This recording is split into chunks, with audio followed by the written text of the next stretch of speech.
Welcome, everyone, to Recovery Unfiltered. My name is Nick Fantozzi. And I'm Will Cashman. And today we are going to talk about a topic that actually does get talked a lot about, which is weird because on this podcast, we don't do that, I think. We talk about things that don't get talked a lot about.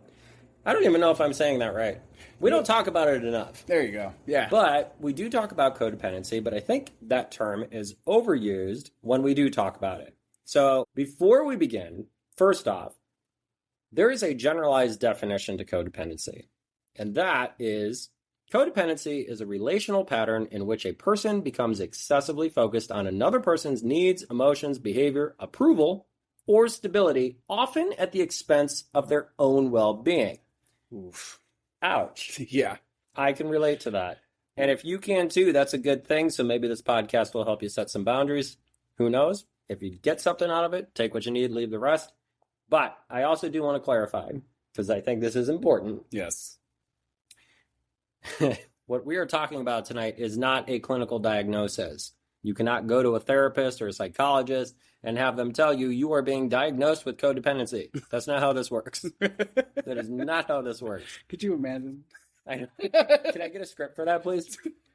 Yeah, well, I don't have to live like that anymore, but yeah, this is about recovery. That's right. So, no, this is not a clinical diagnosis. However, this is a behavioral pattern that stems from a lot of different things, whether it's trauma or grief or, our upbringing, whatever it looks like. There's a lot of ways to get to the codependent status. So that's what we want to talk about today. And again, if you can relate, don't cry. It's okay. We understand, we get it, we can relate, but we're going to help you get through it tonight. And you're not alone. You are not alone. You are not alone. So, let's jump right into this. Okay. So, Nick, I want to talk about the common features, but you also know, and this was something, I think it was new, but I kind of knew it in the back of my head. There are 4 different types of codependency. That is correct, Will. The 4 different types of codependency are the caretaker, the enabler, the controller, and the adjuster. Okay. I got to stop you at caretaker. So, do you know which one that is? Okay, so it sounds like Mr. Fix-It or Miss Fix-It. Yep. I can fix them. They can be my project, right? Yep. Okay. Tell me all about it. So, the caretaker derives their self-worth from looking after and quote-unquote fixing others. They often overextend themselves, struggle to say no, and feel resentful if their sacrifices go unnoticed. I heard boundaries, resentment. Look at that bitch eating chicken. Oh my God. Okay. Why are you talking about me, Nick? Okay. Woo. Can you relate to the caretaker role? Oh my God, yes. Oh my God. There are so many times, especially... And the first thing that jumps out is just relationships. I mean, I always tend to find, the ones that I'm like, okay, well, yes, they have this, and this flaws or red flags or both. And then I'm like, ooh, okay, so it's okay. I can look past that. Ooh. And I can help them through and put them and fix them into the person that I see them being. That sounds like control. A little bit. Yeah, I think codependency is a lot about control, but we'll get to that later. What I just heard also sounds like my early beginnings as a sponsor in a 12-step program, where I figured, okay, well, if they can't do it, and I hear it all the time, we'll love you until you can love yourself. Mm-hmm. And that tells me like, oh, good, okay, I will be able to love them enough to where they can get it on their own. That is codependency. Yeah. That is straight up codependency. Mm-hmm. Because the reality is, unless they are doing it for themselves, it ain't going to work. Right, exactly. So, I cannot think that I have control over that. But that definitely sounds like, oh, I've got the experience. I can fix them. I'll keep them in the rooms. I'll keep them clean. I'll keep them into recovery, and I'll find all the resources for them. And then I end up feeling burnt out, tired, stressed, lonely because they say, okay, never mind. You're a controlling bitch, Will. And they leave me. But yeah, caretaker, Mr. or Miss Fix-It. Yep. Woo! All right, what's that next one? That next one is the enabler. Stop it. Okay. The enabler. The enabler covers for or supports another person's harmful behaviors, such as substance abuse or financial irresponsibility, to avoid conflict. This inadvertently allows the destructive patterns to continue. Wow. Can you relate to that? I can relate to that, but oddly enough, my growing up, I don't think I was enabled. Um, and if you're listening to this, you're probably gonna be like, "Oh my God, Will, yeah, you were." But I don't think so. I think my parents and like my family put opportunities in my hands on my plate, and then I made that decision to just not like use any of it. But my parents also knew how to say no when it mattered most. But other relationships that I've been in, I've definitely been said yes to more often than I've been said no. But I think a lot of that too came from like my manipulation. There we go. Because now I know how to speak English. Isn't that crazy? The manipulatory side. Now I can definitely speak. And I think a lot of those yeses were coerced, but again, I made them feel like I wouldn't survive without them. Mm-hmm. So I think, again, there's that definition, and I want to point out real quick, codependency, the etymology of the word codependency. Notice I said it's split, okay? Co is community, together, dependency, where there's not usually just one codependent. It takes two sometimes. And I think that's what I was trying to explain was a lot of that manipulation. I did it as like empathetic vulnerability, where I would play on your empathy. Oh, yeah. I would play on your empathy, knowing full well you were going to end up saying yes or feel bad for me. So I played on that. But I was codependent on that. You were codependent on me because someone thought that they were going to fix me. So I had a lot of things done for me. Looking back, that sounds really bad, but this is unfiltered, so here we are. And don't worry, you're not alone. I kind of was in the same way growing up. Even like the other day, I brought home a bird feeder that a customer didn't want from the house that we were painting. And she gave it to me. I'm like, oh, yeah, this is nice. Like, my dad will like this in his garden or whatnot. And I said, Dad, I brought you home a bird feeder. He goes, I don't freaking want it. He goes, it just makes a mess. And then my mom comes home, and I was like, yeah, I got Dad a bird feeder. He didn't like it. And she goes, well, why are you telling him no? And I'm like, oh, there it is. There it is. So I think ultimately, when we look at codependency, we bounce around. Sometimes we do enable because we do care. I think with codependency, it becomes harmful when it becomes a consistent pattern of enabling. Knowing full well, it's someone is doing something that you know is wrong or harmful to themselves, but you are there saying, okay, oh, you need $20 for a bus pass, knowing full well, like that person is going to go buy drugs, buy booze, whatever it is, buy a hooker. I don't know. Hopefully not a hooker, but especially at that price. Right. But we know in the back of our minds, but there's also the feeling of like, what happens if I say no? What's their reaction going to be? I've learned from personal experience that I gave $5, maybe $10 once, and then my sponsor actually gave someone money. Yeah. And he used it to go buy drugs, and that was his last. Yeah.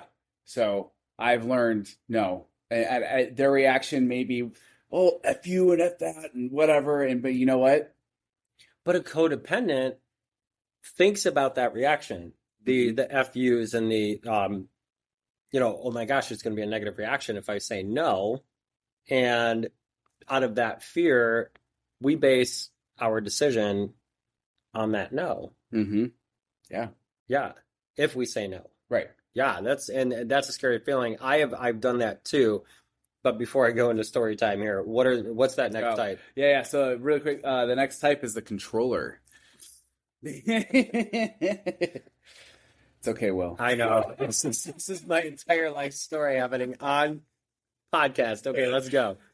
So the controller, Will, I'm just kidding. The controller manages situations and dictates the behaviors of others to maintain a sense of stability. This usually stems from anxiety about unpredictability and a fear of chaos. Oh, Daniel's going to hate this one. Sorry, Daniel. Yeah. So, okay, well, real quick, Daniel is my partner, and I can't say that he is codependent. I think he thinks into the future and he anticipates, so he prevents problems from happening. But a lot of times I have looked at him and I've gone, oh my God, like you literally have every single detail mapped out, which is, I cannot say that it's a bad thing, but again, where it becomes that consistency, as a means to not, I don't know, accept life on life's terms. Like things are going to happen. Things are going to happen. It's like hypervigilance, actually. Yeah. Where it's like, oh my God, I need to take, 16 emergency kits in my car because I don't know if I'm going to get a flat tire. Well, you really only need one. Hopefully you have a tire iron in the back of your car. But when it comes to like a human being interaction with codependency and what was the name of it? The controller. The controller. This also becomes if I turn the lock around on their bedroom door, they won't be able to leave. Seriously, think about that. So if you have someone that is still, suffering from active substance use disorder, and they are living with you, and you have put a lock on the door or whatever, maybe they have a lock on the door. If you turn that lock around, the thought might be, okay, well, they're not going to be able to leave this room, so they are safe. That is codependent. That is 100% thinking that that control is going to help them.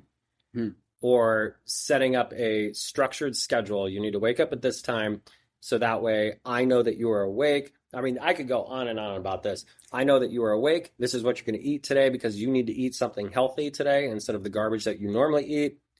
It can look disastrous where every minute detail is planned out.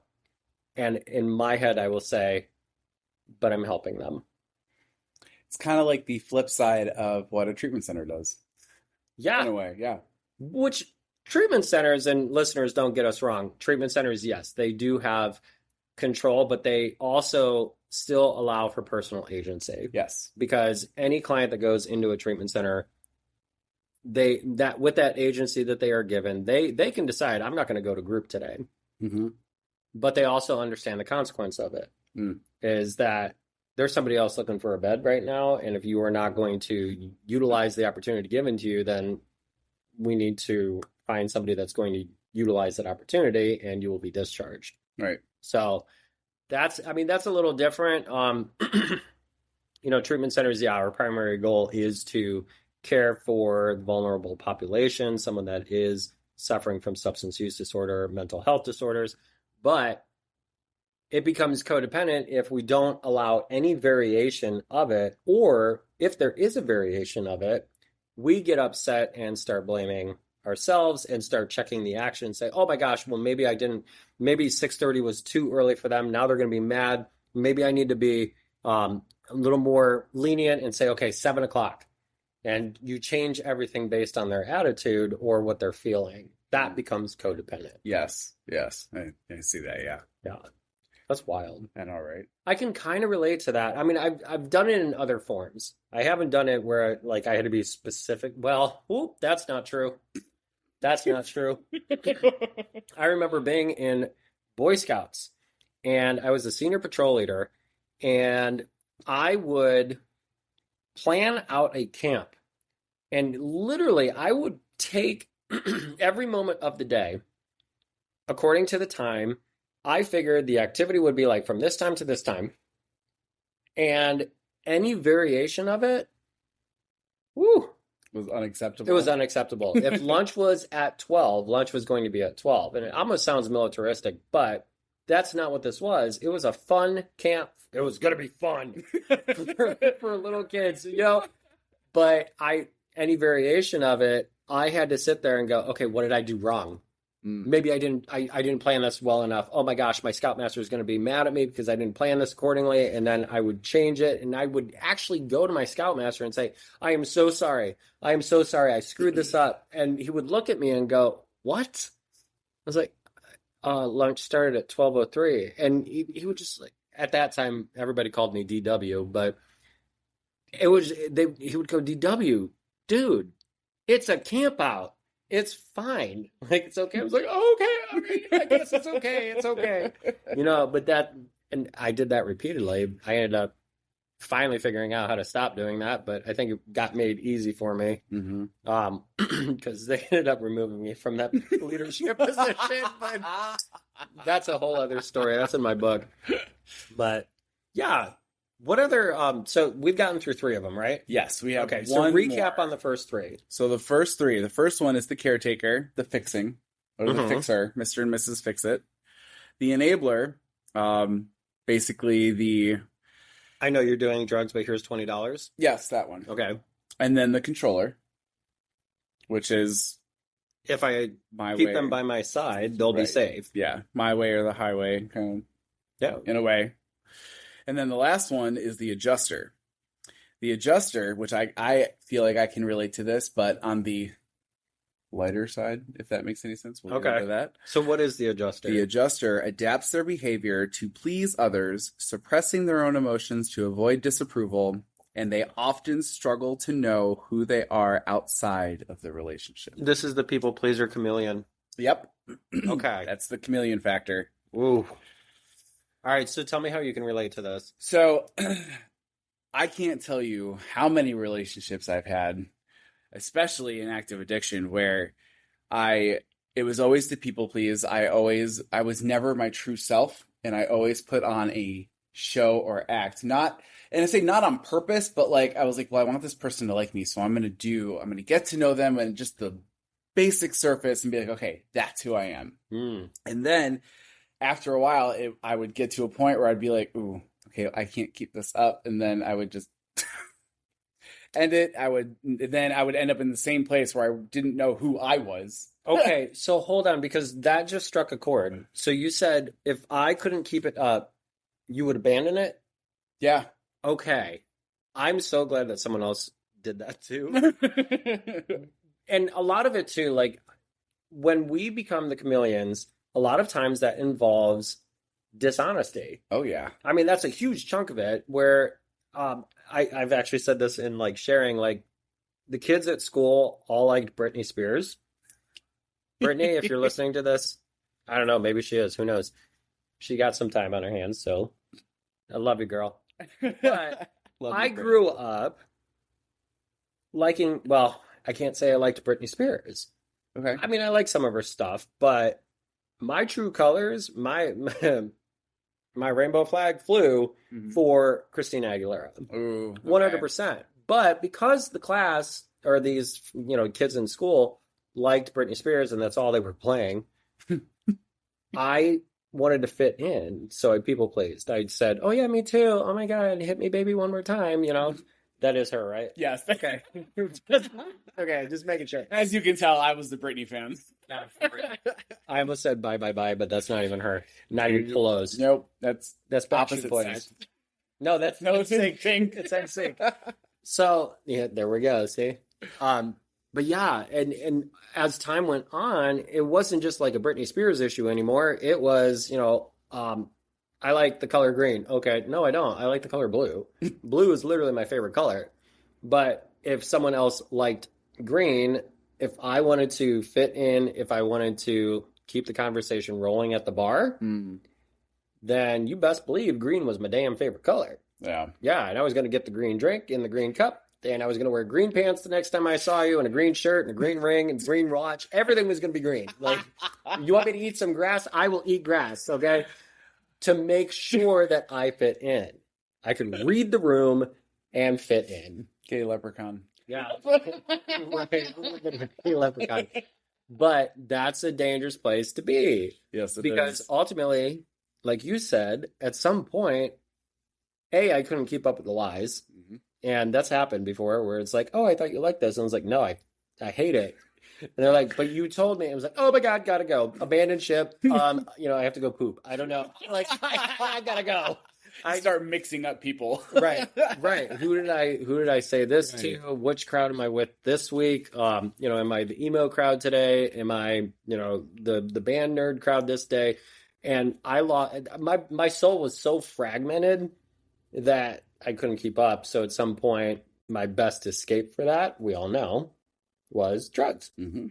Yeah. Yep. Because that, at least, I didn't have to be anything other than just sitting there. I mean, that's pretty simple. Yeah. But then that continued because even while using, I met people. So then it continued to happen. And if one of those people also was a provider of drugs, yes, well, then you best believe I love the color green again. Yep. Yeah. I had a relationship my last year of active addiction, and I look at it now and I'm like, why? Why did I even? Why? Like, we fought constantly, and like, I think we'll get into this a little bit later, but like, like, when we would fight, I'm like, get out, I don't want you here anymore. And then I would see him across the street in the car, and I'm really sorry, come on back. Like, because he was the provider of that. Yeah, absolutely. And I wasn't ready to let that go or find a new one. Yeah. For real. I've done that too. Some of the features of codependency include difficulty identifying personal needs, feeling responsible for another person's emotions. Okay, hold on. Yep. Difficulty identifying personal needs. What does that look like? Well, for me, it was putting everything of that other person first, and I totally neglected my own. Okay. Which then leads into that whole chameleon of just shaping myself into, oh yeah, what do they need? What do you need? What do you need? Right. Yeah, I can do for you. Fuck what I'm feeling. My cousin tells me all the time too. He's like, Nick, he goes like, you are too nice of a person. He's like, you will give the last dollar. Like, if I had $199 in my account, I would give you $190 just so I had at least $9 left. But I would give you pretty much anything. You know what phrase comes to mind? And listeners, if you can relate to this, I'm sorry, but here we go. I would die for them. What? Yeah. What? Yeah. Are you out of your mind? Unless you're a vampire. I would die for that. Okay. Yeah. Let's break that down. Okay. It's a cute phrase. I think it's very endearing. It's a little sick. It's a little weird. A little bit. I'm sorry, but I love you to Della Reese's Pieces, but I am not going to jump in front of a bullet for you. Truly.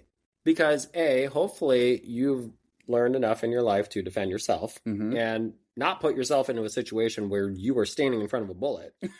Right. If you made it there. Right. If you made it there, that was a decision that you made. I get that there's inadvertent danger, but I'm not jumping in front of a bullet for you.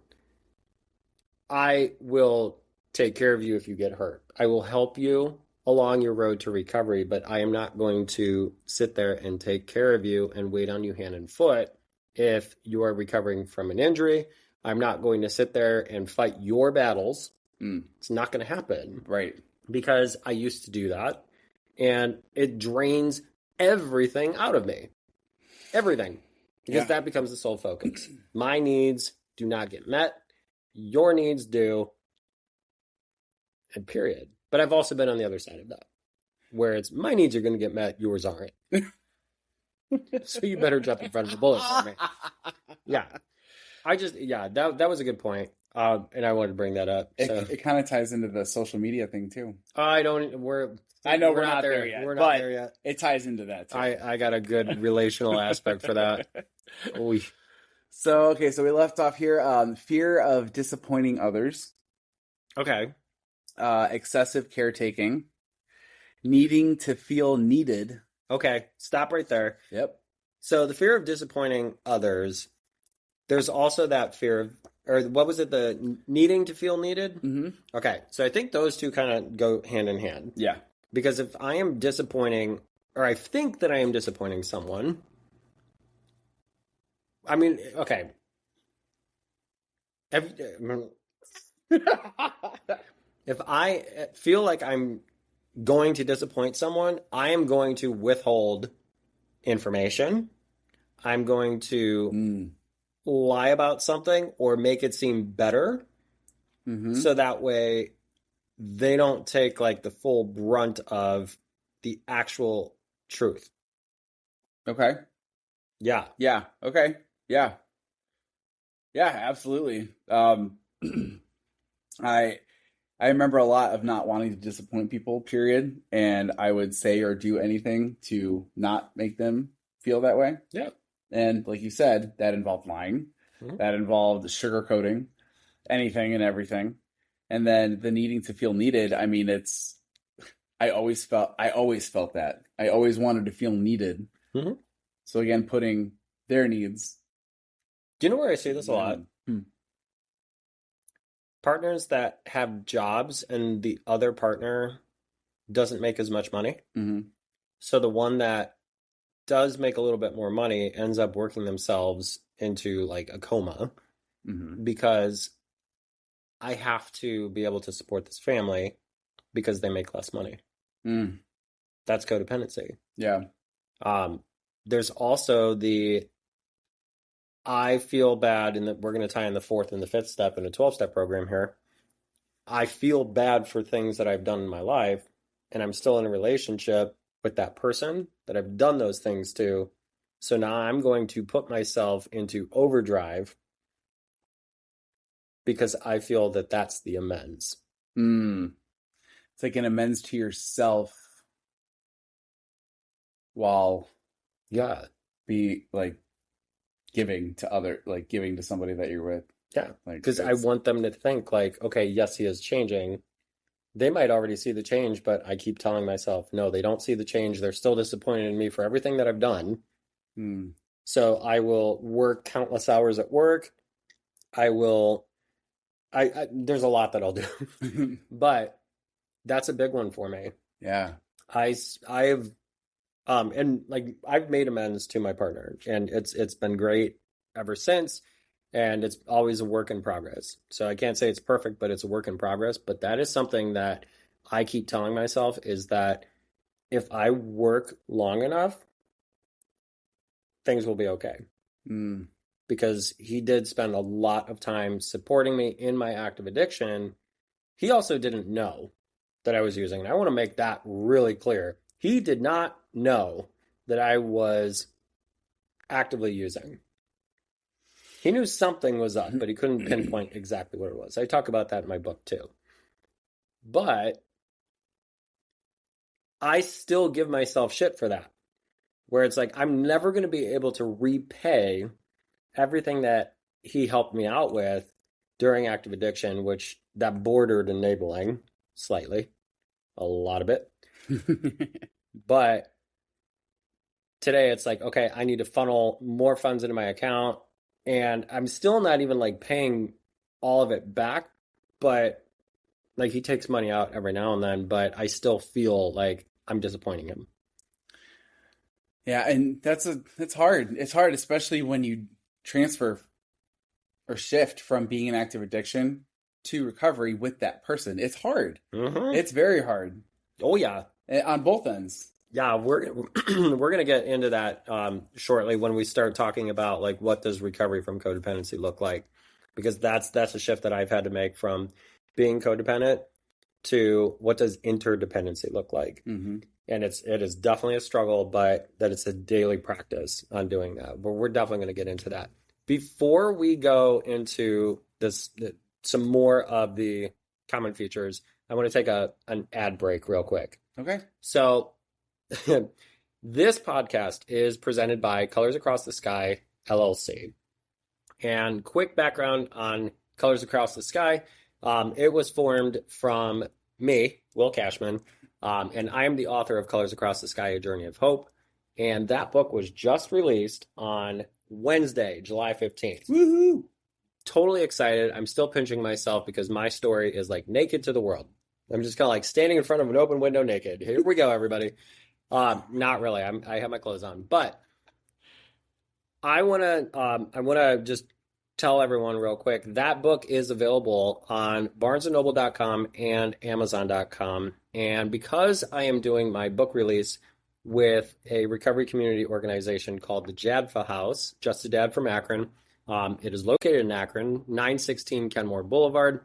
Um, that book release is August 15th, 2026, from 12:30 to 2:30, and every book sold from today until August 15th of 2027, not 2026, 2027, 5% of every single sale is going to be donated back to the Jadfa House of Akron to help them with their operations costs, to get peer support, to just literally help anyone that is in that recovery community of Akron, to gain access to resources, transportation, and also help families that are affected by people with substance use disorder, and to help keep the lights on for the chat files.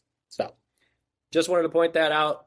I will make sure that the links to the book are in the episode description. Back to the podcast. All right, so a couple more of those features of codependency are trouble setting or maintaining boundaries. Mm-hmm. Yeah, that's a hard one for me.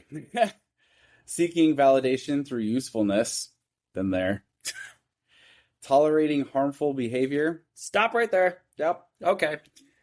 All right. Let's trouble setting or maintaining boundaries. Okay. So it's kind of funny because like these three tie together anyways. Mm-hmm. So seeking validation through usefulness. And that goes back to that needing to feel needed. What is validation?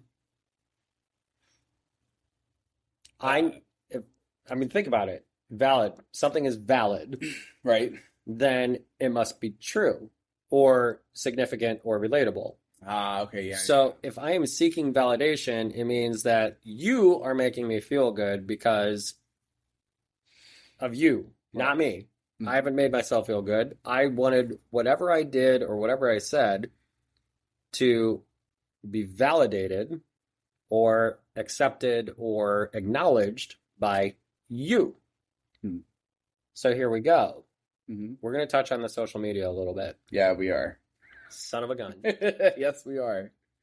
So codependency also is prevalent in social media, and we're seeing this a lot. I know it's been a thing since like Facebook started and whatever, but I will post something, and sometimes it's for like Colors Across the Sky. Sometimes it's even for the podcast, and sometimes it's on my personal page. I've grown out of the whole personal page thing, like whatever. If you like it, great. But this is a hard line for me because I tend to tell myself, okay, the more engagement that we have on a post, the more people are seeing it, the more people are involved in it, the more views we have. Mm-hmm. And I start basing the success of the business and the podcast and the book off of a like count or a view count. There, I said it. Yeah. Yup. Yeah. So I am seeking that validation through a logistic that really does, I mean, it matters a little bit, but it does not validate what we're actually doing at all. Right. No, it doesn't. We know what we're doing. Right. So if it helps one person, great. But I will still tell myself I'm not doing enough. Yeah.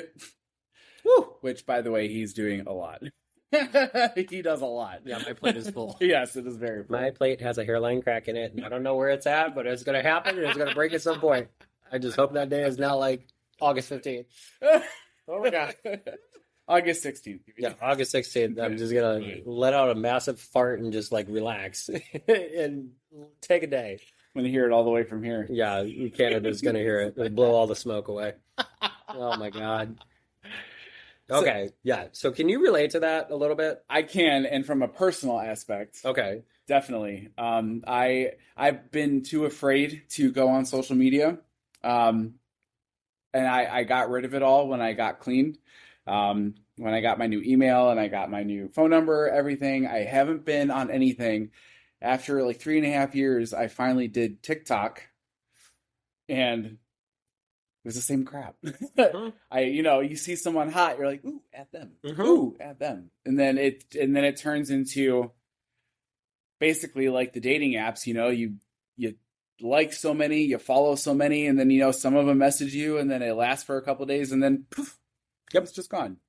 And that's a bad routine to get into, and that's that validation that we were just talking about. And I'm trying to get out of that, and it's a hard boundary for myself to follow. Okay. Because I like that attention, and I miss that attention, and I want it. And I know that I want when I want it. Oh, yes. I cannot do that. I cannot do that for the person that I'm trying to be. That's not who I'm trying to be. Okay. Can I bring in the neuroscience to this? Yes, you can. Oh my God, I'm so excited. Okay. We are going to talk about dopamine. Ah, yes, the dopamine hits. Yes. Okay. So, dopamine is the reward chemical. It's also, and we talked about this in episode 1, our chemsex episode. Yep. Dopamine also gets released with anticipation. And we're about to tie this into something called limerence. But before we get there, the neuroscience behind codependency is that our bodies release certain chemicals. Dopamine, oxytocin, which is our bonding chemical. So when I hug someone, if I hug them longer than 5 seconds, my body starts going, ooh, oxytocin. Ooh, this feels good. Ooh, I feel a connection. Ooh, I feel bonded. Okay? That's why that hug matters so much in some fellowships. Okay? Yes. It also releases, and I'm going to say this hopefully right, norepinephrine. Yep. Which is the chemical that is released when we are hyper-focused or hyper-vigilant. It is similar to cortisol, but it helps us with hyperfocus. So cortisol is the chemical that is released during stress or uncertainty. It's also released during fear because your stress levels go up. With codependency, all of those chemicals, all 4 of them, get released. Dopamine, if you are validated and they respond to a text. Ooh, they responded back. Okay? Yep. If they spend 5 minutes with you, or they come home and they don't ignore you, and they have a conversation with you, oxytocin gets released. If they come home and they are just having a bad day, cortisol gets released. Massive amounts of cortisol, which is stress. Because if I am basing how I'm feeling off of what their mood is, if they come home and they're angry, whatever, with the boss, with, some bitch eating chicken at work, yep, the resentment, then I take on that resentment and my cortisol level goes up. Dangerous. Yeah. Very dangerous. That is codependency. Yes, it is.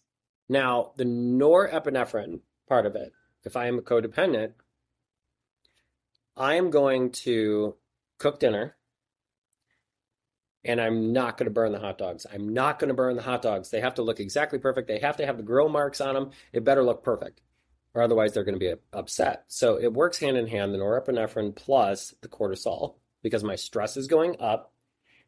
And then if they come home and I don't hear them say, hey, great dinner, my cortisol spikes.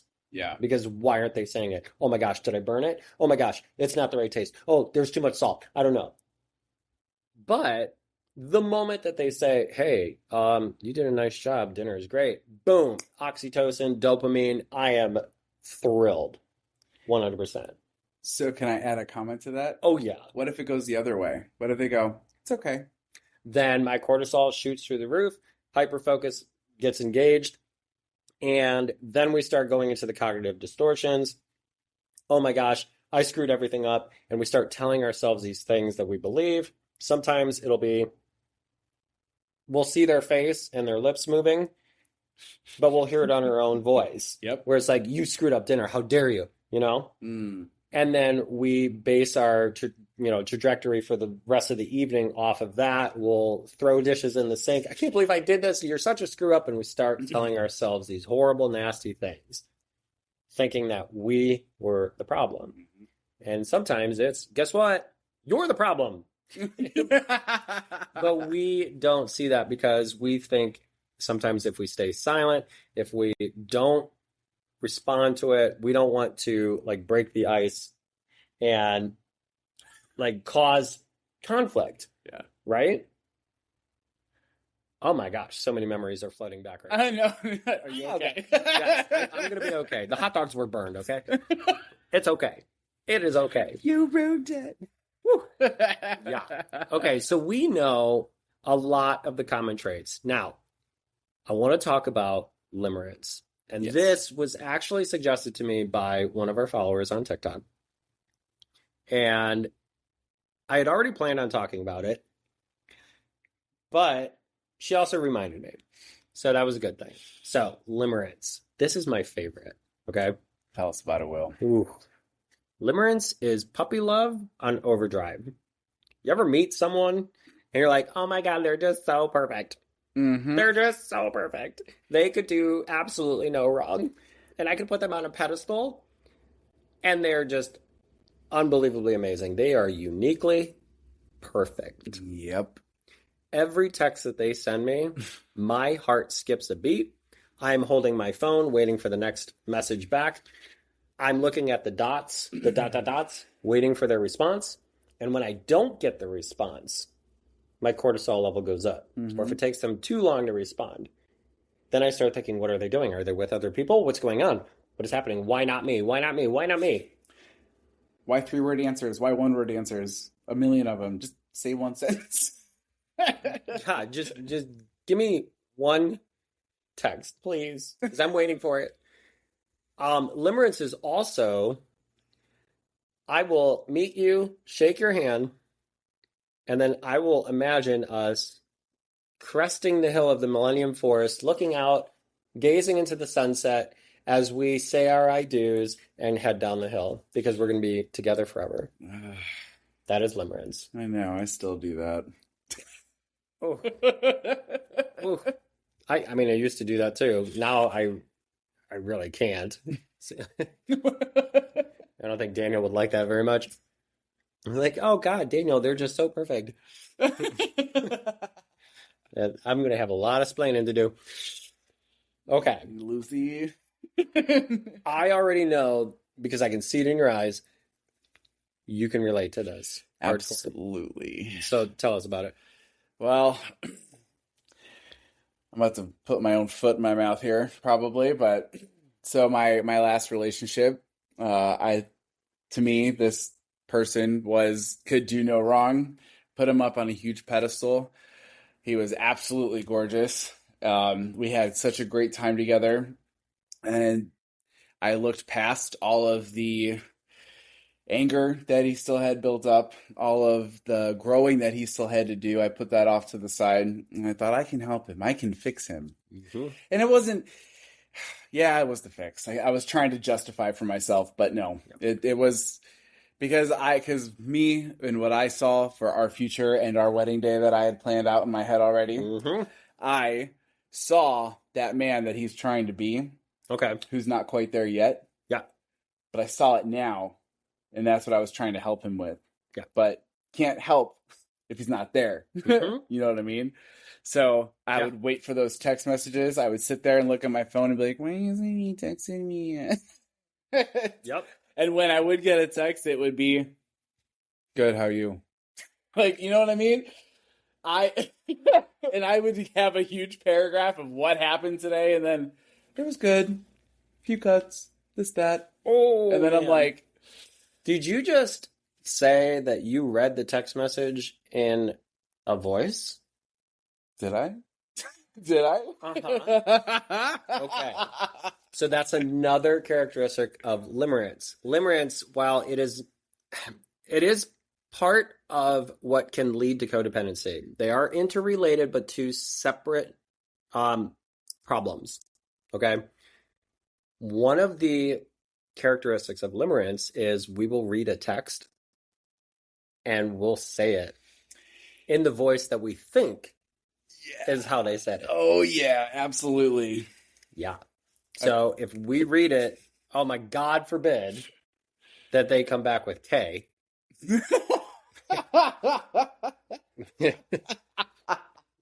May the fires of hell burn you. Right.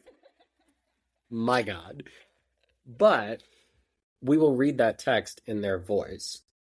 And more often than not, if it's a short message, again, the wheels start spinning and we start going, well, I just sent them a paragraph. Why don't they like me? Right.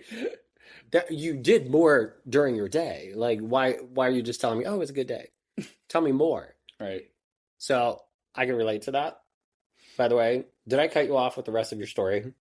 Tell me more. Okay, yeah. Tell me more. Yeah, I had a little bit more. I dive into mine.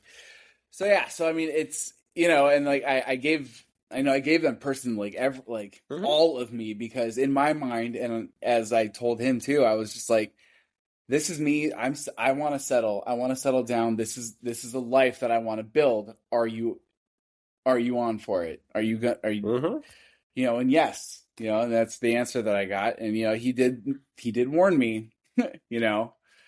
I still have a lot of things I have to get through. I don't know if I'm ready for this. And me being the person that thinks they're ready, clearly after this conversation, hearing it, not so much, but I'm like, and that's okay, because I will help you work through this. I will be there for you. You need an ear to chew off. I'm here. Like, you get pissed, call me. I will listen to it. I will not take it personally. Yeah, here's my heart. Stomp all over it. Right. Yeah. Right. I can handle it. Yeah. I can handle it because I love you. And I know you love me. Yep. That's where the help becomes harm. 100%. Yep. Ooh. Yeah. Okay. That just got real deep. But I can also relate to that. Yeah. And mine comes in the form of, I love you. And when I don't hear, I love you too, this has changed. So I want to precursor that with, this has changed. So, oh God, we're getting vulnerable. Okay. Oh, I did the thing, by the way. Okay. That is now forever meshed into this podcast. Yes. Yay, we did it. So in my past, when I would say I love you, if I didn't hear I love you too, I would feel a certain way. And it is valid, okay? Or am I just justifying it? Okay, it's valid. We want to hear I love you too. Yes. Okay? But it's not always warranted. Right. And for some of the shit that I was doing in my active addiction, I would like turn to Daniel and say like, hey, I love you. Or when I'd be like walking out the door, I love you. And he would go, I love you too. And I would just, it would go into my brain where it was like, oh my God, you hate me. You hate me. And the reality was, maybe that's how I heard it. But what he actually was doing was like shutting the door and it just got muffled. Right. But I would hear it as, or he knew what you were going to do. Or he knew what I was going to be doing. Right. And we laugh about this today because like that's good. I'll look at him as I'm like walking out the door. I'm like, because I've gotten like used to it. And that was a codependent thing where it's like I needed that to feel loved. He had to say that in order for me to understand that, okay, you love me. That is another dangerous characteristic of codependency. Or in fights too, when you're trying to like calm down and be like, yeah, but I love you. Yep. And they don't say it back in the fight. You just But I just told you I love you. Right. Yeah. Well, no, actually, right now I hate your fucking guts because you just lied to me again. Like, no, I'm not going to say that to you. Okay. Yeah. Yeah. And that's valid. Valid. There it is. Valid. So real quick, Nick, I want to talk about a couple of things. Okay.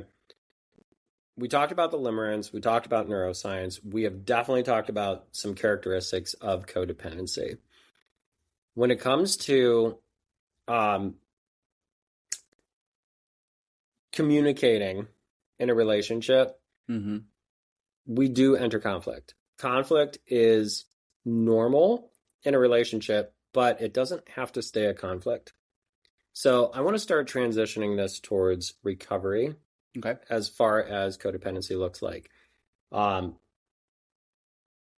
When it comes to communication, and this is key for people that are codependent, that the communication styles that we are using to like relate to one another, a lot of times codependency errs on the side of being passive. And there are three, I think it's three. Well, there's passive, passive-aggressive, assertive, and aggressive communication styles. Okay. So passive says, I don't care, do whatever you want, and I'm just going to sit in the corner and be okay with it. I'm just going to accept it because I don't want you to see me, and I don't want you to hurt me, and I don't want to hurt you. But none of the needs get met. Right. Passive-aggressive is usually used in sarcasm. Oh, well, that's fine. You just go ahead and walk out the door. I don't really care. You know, we've all heard it. Yep. That's fine. You just go to your mother's, you know. But the precursor to that is, oh, it's fine. The fine word. Yes. Fucking irritated, neurotic, and exhausted. Yep. So that borders on the line of passive aggressive, where we say it aggressively. I'm fine. I'm fine, but we're not. We already know we're not. Okay. So then there's assertive communication, which is I want, but I don't want. I want this, but I don't want this. And what this can usually sound like is I want to feel loved, but I don't want to be ignored. It's assertive. Yes. Aggressive is stop fucking ignoring me, which gets the point across, but brings up. And then the fight started. Yeah, it brings up a whole bag of crap. Exactly, because that's aggressive. So when it comes to codependency, and this is Brene Brown talks about this. There's plenty of research on this, but Brene Brown talks about vulnerability. And vulnerability is standing at the precipice of pain, knowing it could hurt me, and doing it anyway. And how this relates to codependency is if I do not speak up for my needs, you will never know them. And you will go on as you are, doing the things you do, and not consider that I am an equal part of the relationship. And that's where codependency can, like, rapid rumble, take off. Yeah. So there is a tactic called a huddle. Ooh. Yeah. Okay. It's called a huddle. What's a huddle? All right. So this, if you're listening, this is not just for romantic relationships. This is sponsorship. This is mentorship. This is a work relationship, friendship, whatever it is, in families, all the things. And it's called a huddle. And what you do, and I'm going to use the style of a romantic relationship because that's the easiest way to relate, okay, at least for me. So a huddle is a weekly gathering. It's a check-in. And what you do is you both pick a time, you set the timer for about 20 minutes, and one person starts. It can be picked, chosen, whatever, or predetermined. And they tell you, this is what I'm seeing, this is what I don't like, this is where I think you could improve, and this is what you're doing well. And then the roles switch, and you do it for the other person. And then you talk about the solution. So that first 10 minutes, it should be 5 minutes you, 5 minutes the other person. That last part is the solution, 10 minutes of the solution. 5 minutes for them on what they think you could offer a little better. Here's how my needs can be met. Here's how my needs could be met from the other side. And once that timer hits that 20 minutes, put it in the dirt and move forward. That's bloody brilliant. And it's called the huddle. And there are couples that do this like weekly. Sometimes it's twice a week. And it's awkward at first. And I will tell you, like, Daniel and I did this. And it was just like, okay, tell me about myself. And he would just be like, well, I don't like this. And like I would get on the defensive. We're just like, what do you mean you don't like it? But then like as time went on, it also gave me an opportunity to just be like, and I don't like what you're doing, but it's assertive communication where we start communicating what our boundaries are. We start saying, okay, well, I can accept that this is what you're doing, but I will not tolerate it. I can accept that that is your behavior. I have no control over how you behave, but I do have control over what I will tolerate and what I will not tolerate. Yep. Yeah. Yeah. That's how we break the codependency cycle. Hmm. Isn't that wild? That is wild. Simple as that. It is, yeah. And it's funny with the relationship that I was talking about earlier. That's kind of we sat down in the beginning, and I said I will not tolerate lying. I will not tolerate cheating. It happened, and I am, I'm having a hard time sometimes. I like, well, maybe he deserves a second chance. Maybe this, but then what does that say about me? What is it? And not that I care about what other people see it as. It's for me personally. Absolutely. What does that say about myself for me? Yeah. Am I just going to be walked all over again? Am I what am I doing? Like if I don't stick to my own boundaries. There it is. It's being able to maintain the boundaries, healthy boundaries. Yes, healthy boundaries. I can accept whatever you're going to do. I don't have control over that. I want to think that I do, but I don't. There are many times where I think I do. But if I understand what I am willing to tolerate, then it really doesn't matter what you do. I know what my own personal limits are. Mm-hmm. And something else I want to talk about here, and I think I've actually told you this before. If Daniel left me tomorrow, would I be Baskin Robbins stomping all over the floor and like in a puddle of tears? No. It would hurt. Don't get me wrong. It would hurt. But I'm not going to let that dictate my personal goals, my personal well-being, and I would have to understand that that separation is separation. Right. Is it easy? No. No. But am I shocked as hell that I can think that way? Woo! Yeah. Yeah. But it took, I'm not even 2 years yet. I'm less than a month away from 2 years. It has taken that much time to even get to the point where I can say something like that and understand and know, honestly, truly, that if that were to happen, yes, it would suck, but I am not stopping my forward momentum. Right. Period. Right. Mm-hmm. That's what you were just talking about. Yeah. And that's kind of exactly what I did without even knowing it. And that's kind of how my recovery works for me. I end up doing things and not realizing that it's actually the healthy thing to do. Yeah. And, it didn't stop me. Yes, I was upset. It, like the first like real hurt took a couple days. And then after that, I started to be okay and push forward. Yeah. Still hurts a little bit when I think about it. And same thing with school that I went for. I failed. Yes. I failed out of school, and I actually cried with my professor because I failed a class. And, I was upset. I was wallowing for a couple days, but it has now led me to where I am today on this podcast, which is kind of what I've been searching for. So we're all worked out for the best. I didn't realize it in the beginning or even think that was going to happen, but just kept pushing forward. Yeah. Despite, everything. And absolutely. Yeah. That's, I see this a lot where, it's families, it's friendships that become incessantly codependent. Mm-hmm. And, there's different traumas that occur. There's grief, whatever, that pushes us towards codependency.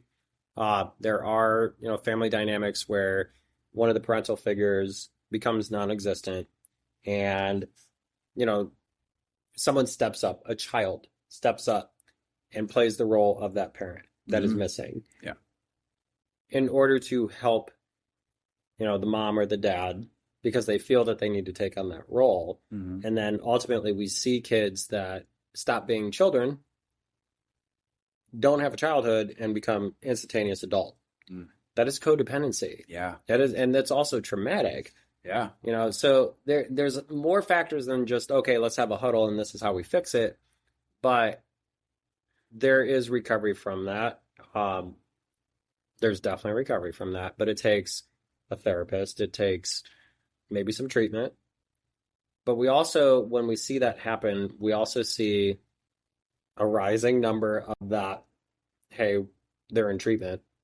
Mm-hmm. They use substances because of the cortisol levels that occurred in taking on that parental role, Mm-hmm. as well as all the additional responsibilities, the stress that came with it. I think I just repeated that. The stress that comes with it, Yeah. we know. Or they become the crisis manager. We see that in friendships too. Mm-hmm. Have you ever had a friend where you were like, oh my God, they're in a crisis mode every day? Yes. Yes. You started taking care of it? Tried. Tried? And it lasted a couple days, and I'm like, I'm out. Okay. I did everything I could. I don't know what else to do. Set the boundary. Yeah. But that's another thing too, where we'll start overlooking codependency within friendships because, you know, I'm going to feel responsible for another friend's emotional stability. Mm-hmm. Well, they're suffering right now, so humans have the inherent need to take care of other people. We want to be needed, feel needed, validated, loved, cared for, or we don't want to disappoint someone. Mm-hmm.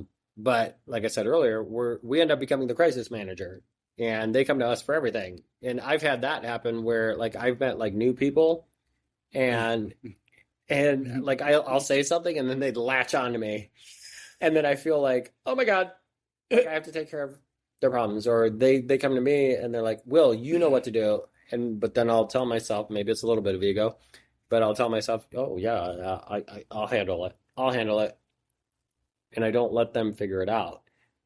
That's codependency. Yeah. And we can lose identities. We can absolutely 100% lose identities, Yep. whether it's in friendships, families, addiction. Mm-hmm. Yeah.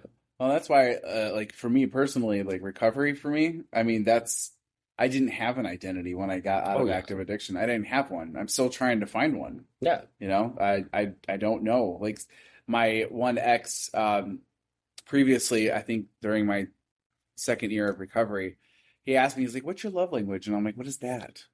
I'm like, what are you asking me? What do you want from me? Right. Like, what is this? You know, like and I tell people like that I meet and that are possibly pursuing things. I'm like, just so you know, I'm in recovery and I don't really know a lot about myself yet. Mm-hmm. I am still figuring myself out. Yeah. And I let them know right at hand, because if they ask me a question and I don't know and they don't like it, sorry, I don't know what to tell you. Yeah. I don't know yet. For real. Absolutely. When it comes to the addiction side of codependency, especially within families, you know, and I talked about this, like a child steps up, sometimes their thinking becomes like, I have to keep the peace. I have to rescue mom or dad. So my needs don't matter. My brother or sister, their needs matter. So then the child becomes hypervigilant. What happens if mom or dad, you know, that remaining parent, you know, dies, access the family, whatever happens. But then there's also the child that steps up because one or both of the parents is involved in active addiction. Mm. And, you know, they're left home. There's a lot of trauma that comes from this. Yeah. You know, not just to the child who steps up, but also to the family around them, Mm-hmm. when they become the parental role. So it's a lot. Well, kind of like, I don't know if you said this or not, they're constantly monitoring everyone else's emotional state. Oh, yeah. So like the children or child or whoever sibling is involved, they're like, I must earn love. Yeah. So I have like, to earn love. Right. Like I have to. Mm-hmm. And my little brother or sister, they're looking up to me. So I have to be the professional or the responsible party since mom or dad is out, you know, on the couch, legs spread open and snoring, you know. So that can be traumatic. That can definitely be traumatic. We also talked about the social media aspect where we are watching someone's stories repeatedly. This is also part of limerence. Where we're watching their, like, we latch on to that story. Ooh, they posted another story. Ooh, they posted another story. Ooh, they're tying their shoes. Ooh, they're eating a piece of candy. Like, You Just know, waiting for that one to come yeah, out. ooh, piece of candy. Ooh, piece Piece of of candy. candy. But then we're also like, we're commenting and then, oh, when are they going to reply? Oh my God. Oh, they didn't read it. Why didn't they read it? Yeah. Do they not care? Mhm. You know, and then we'll compare sometimes to like the stories we see where it's like the overly in love couple. Why isn't my relationship like that? I want that. Yeah. Yeah. But that again is part of that limerence. Right. So, healthy attachment. So let's get back into the recovery side. Yes. So with recovery from codependency, we have to sometimes love from a distance. Mm-hmm. And sometimes we have to figure out what's within our control. Actually, not even sometimes. We have to figure out what's within our control, period. Right? Mm-hmm. I cannot control you. There's one of the groups that I had, I asked my group, is it right to tell someone you cannot cheat on me? Oh, that's a sticky question. You want to say that, Mm-hmm. but you have no control over them. All you can say is your boundary of, I will not tolerate this. Bingo. Yep. And sometimes we spend a lot of time telling someone, you better not be cheating on me. Like we have control over it. Right. Yep. Yep. Yeah. That's not okay. No. If they're gonna we are individual humans.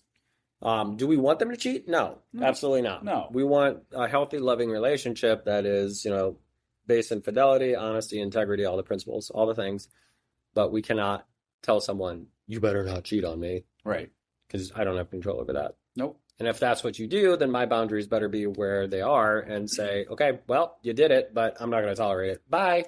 Gotta go. And I feel like if you're going to use the huddle tool, that's not an excuse for you to say, you can't cheat on me. Mhm. That's not an excuse for that. Because you're Period. still doing the same thing. That's right. Yeah. Oh my gosh. So and for those listeners here, so Nick just pointed his finger, and when he was saying that, you better, if I find myself using my finger to point at someone, I am already in the wrong. Yep. This conversation is fucked. It is not going to happen because I've already thought to myself, I've got control. Yep. Woo! And I hate fingers in my face. Okay, so I better not do it to anyone else. But I used to do that. Oh my gosh. Yes. Okay, so healthy attachment. Let's get back into this recovery thing and like get this episode on the road here. So healthy attachment. This is what healthy attachment looks like. Loving without controlling. That means I don't have control over you. You do not have control over me. Mm-hmm. Caring without rescuing. Your Ooh. problems are your own. Mm-hmm. My problems are my own. I can care that you are going through something. I'm sorry that you're dealing with that. What can I do to help? If I can help. I'm not going to solve the problem for you, Mm-hmm. but we can solve this problem together. Mm-hmm. I can't, we can. There's that. Mm-hmm. To a limit. If you are not supporting yourself and expecting me to do everything, I cannot tolerate that. Period. Supporting without enabling. This is the phrase, I'll just do it for you. Yeah. Mm-hmm. Yep. Trusting without constant reassurance, which means I'm not checking your location. It is okay to say, hey, why don't we just turn on our locations? And Daniel and I do this. Mm-hmm. I have his location, he has my location. I used to turn mine off all the time, but I don't have to live like that anymore. But it is good to have that because in the event of an emergency, great. Yes. Go for it. I can figure out where you're at, whatever. But if I am constantly looking at the location to verify that you are where you are supposed to be, that is not trust. No, it is not. Not trust whatsoever. Nope. I can use that as a helping tool. Daniel does this too. I'll say, well, I'll be driving and it's like, I don't even know where I'm at. And he'll go, okay, hold on. And he'll say, okay, well, you're at the corner of Pearl and Snow. I know where that is, but that's, so that's helpful in those situations. Yes. We also have like the Life 360 app. Yeah. So that helps. My family and I do too. Thank God. Yes. Okay, so then also maintaining individuality within connection. And this is like a trip hazard here. Again, if I have lost my identity and I am a chameleon, they say that partners that are total opposites of each other succeed the best. Mm. And there's a reason for that. Because they are both individual people that are part of a relationship. Yes. That is that person, that is this person, and they just worked well together. Yeah. Because they don't like change for each other, they change individually for the common good. Right. There it is. And if they want to change a specific thing. Would that be the same as like changing with each other? Mm-hmm. Yeah. Oh, yeah. Change with each other. Yeah. Absolutely. Change and grow with each other, effectively balance each other out, but not because I have to, it's because I want to. Right. It's with, not for. Yes. Period. Allowing people to experience the consequences of their own choices. This has been my biggest learning lesson. Same. Absolutely. So when I got the motorcycle. Oh, yeah. And Daniel said, if you crash it, I'm not paying for it. I'm not going to come to your rescue. I will call a tow truck for you. But that's all I'm doing. And that was awesome. Because it told me, Daniel hates the motorcycle. Okay? And that's okay. It's fine. But he did not stop me from getting the motorcycle. Because he understood that he has no control over it. He can tell me all he wants until he's blue in the face. Like, that's dangerous. I understand it. So it was my choice. 100% my choice. So when I had my accident and the truck like backed over the front end of my bike, he said, plain and clear, do you need a tow truck? Are you okay? Did you call your insurance company? That's it. He didn't freak out. Oh my God, what's going to happen? Oh my God. Mm-hmm. It was just, do you need a tow truck? Do you need my help? Boom, do you have insurance? And I said, yep, I'm good. You know, and that said, whatever happens to me, I'm responsible for it. Right. Whatever happens to him, he is responsible for it. Period. Good for him. Good for you, Daniel. And good for you. Well, yeah. Oh, God. Still learning. So, healthy relationships increase the capacity to just be yourself. Mm-hmm. Codependent relationships reduce it. Tell me why this matters in recovery. So, I mean, in recovery, I mean, with having those types of like attachments, those healthy attachments, it strengthens your nonverbal communication skills. 100%. It increases your emotional intelligence for you to be able to handle these situations better. It addresses, if you've had childhood trauma, it can address those as well. And it also, seeking relationships with people who have secure attachment styles also help change that attachment as well. Yeah. So, I mean, and it's, you know, I mean, you don't have to feel trapped in an unhealthy pattern or behavior of thinking. Your brain is capable of change at any age, and you can take steps to develop a secure attachment style. I love that you just said that your brain can change at any age.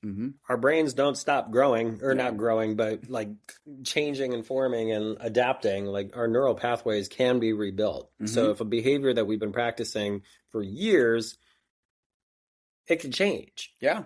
It can absolutely change. I mean, even with recovery for myself, I mean, my brain today is not the same as it was 5 years ago. Yeah. It is not the same whatsoever. I am not driven by one single force, by a power greater than myself. Woo! I am not driven by that. I like that. You know, I am finding my own way, you know, with the help of support and a program and family and friends that have seen me work my way from being in active addiction to where I am today. Yeah. You know? I love that. That's so. Why this matters also in recovery is addiction is a lot more than just a substance.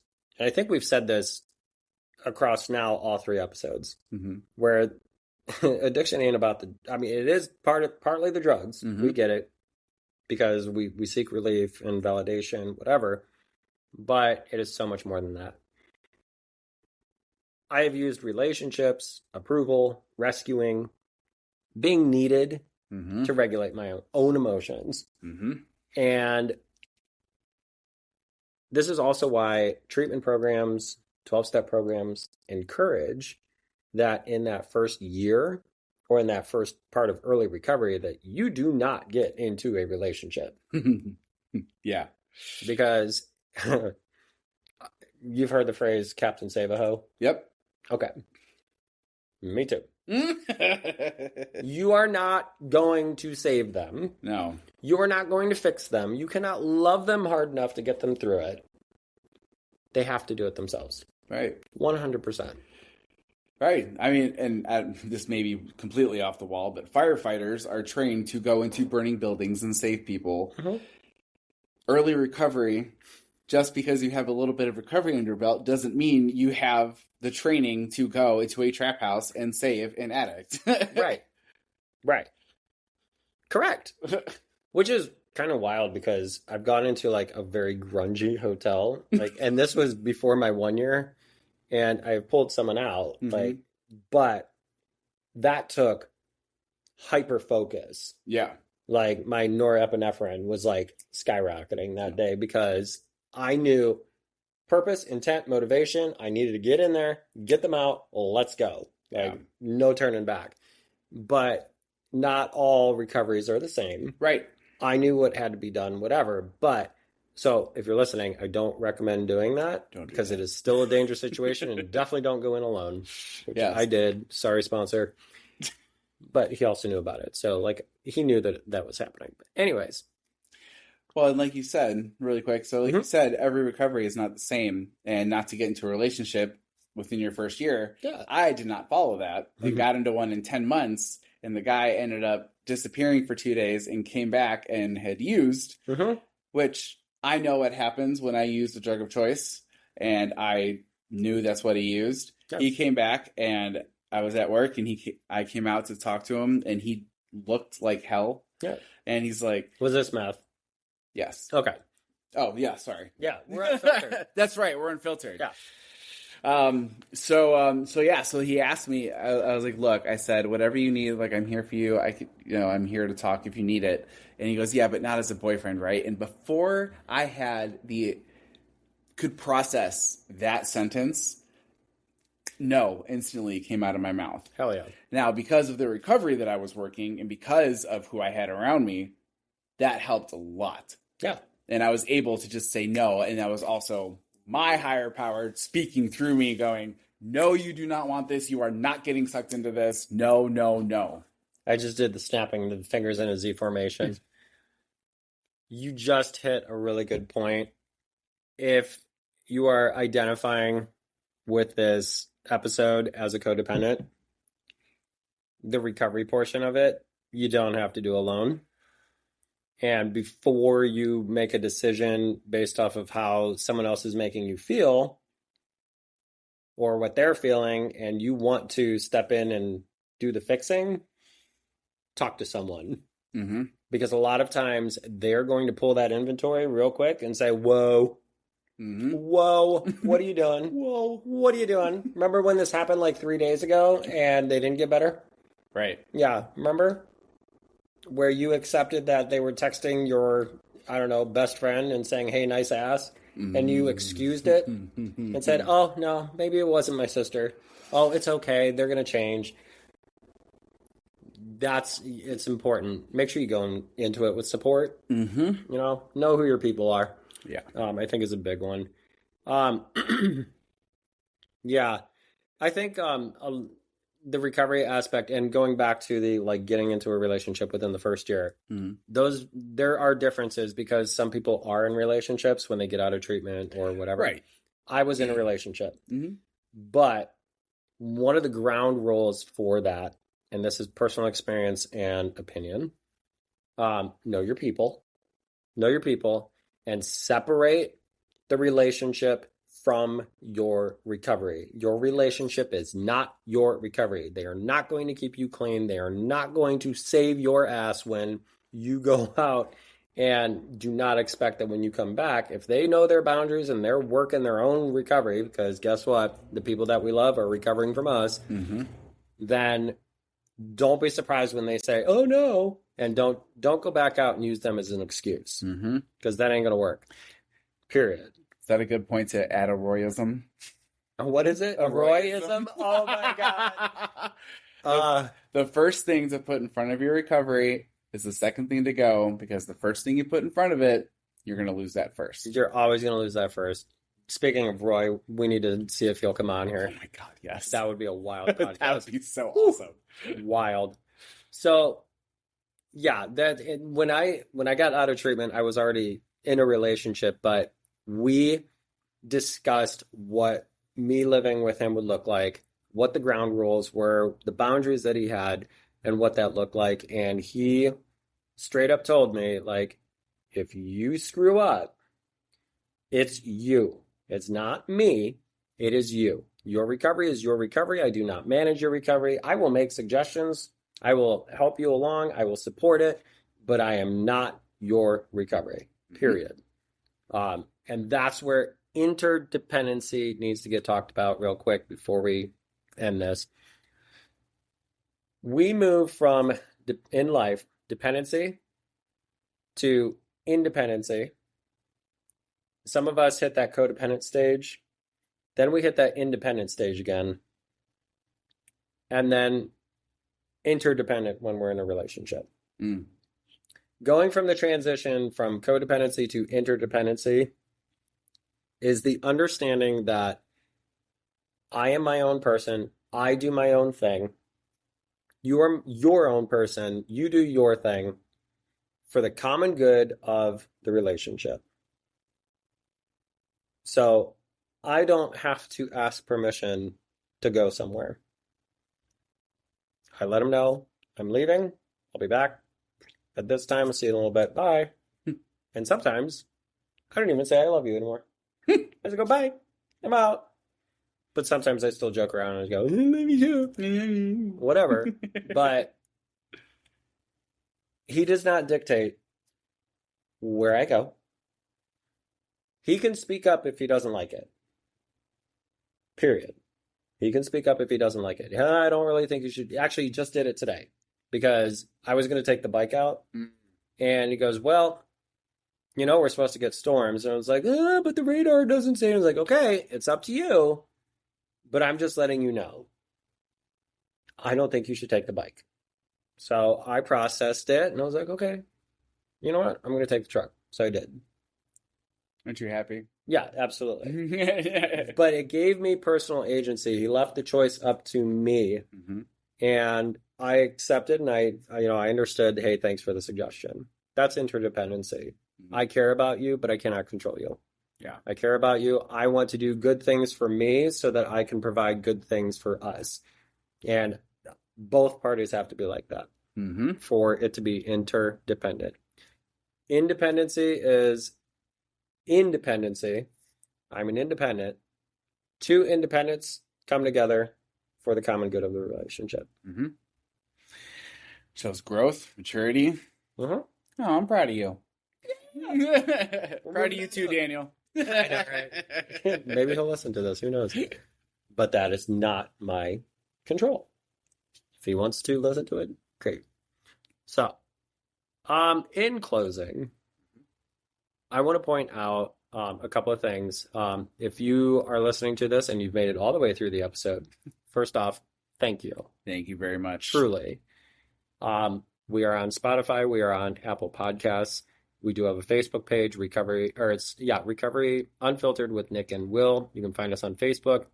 You can also follow Colors Across the Sky, A Journey of Hope on Facebook. I'll put those links in the episode description. And we are looking to flare it up a little and make it a little bit more personal for you guys. So fun things ahead for us. Definitely some And for fun you. things. Yes, we're looking at live episodes. We are definitely working on our guest list. Yes. We have some exciting guests It's coming a up. large guest list. Oh my God. This has definitely been an adventure, and I'm very grateful for it. This took off a little faster than I thought it was going to, but I'm okay with it. We are trying to keep up. Also, another change that we're going to be making, while we do encourage that we have guests on our during our episodes, um, we also want the dynamic of the podcast to showcase who we are as well, Yes. and create that personal relationship with our listeners. So every Friday, you will have an episode from Nick and myself, Mm-hmm. and every Monday, almost every Monday, generally, we will have a guest. That's how many guests we have. Yes, our guest list is growing. We were originally going to do it like once a month, but then we got so many guests that we actually had to make another episode. So that's awesome. So Pretty thank awesome. you guys. That's all you guys too. So thank you. Definitely. Thank you for all your support. If you are interested in becoming a guest, please send an email to the Recovery Unfiltered Podcast at gmail.com. Also, if you have a topic that you would like to hear about, feel free to email us, the Recovery Unfiltered Podcast at gmail.com. And if you have any questions about Colors Across the Sky and its partnership with the Recovery Unfiltered Podcast, shoot an email over to colorsacrossthesky at gmail.com. Thank you all for listening. This has been episode 3 of Recovery Unfiltered With Nick Fantozzi and Will Cashman. We love everyone. Put a smile on your face and have a wonderful day. Love, love, love. Bye. Bye. Hey everyone, Will here from the Recovery Unfiltered with Nick and Will podcast.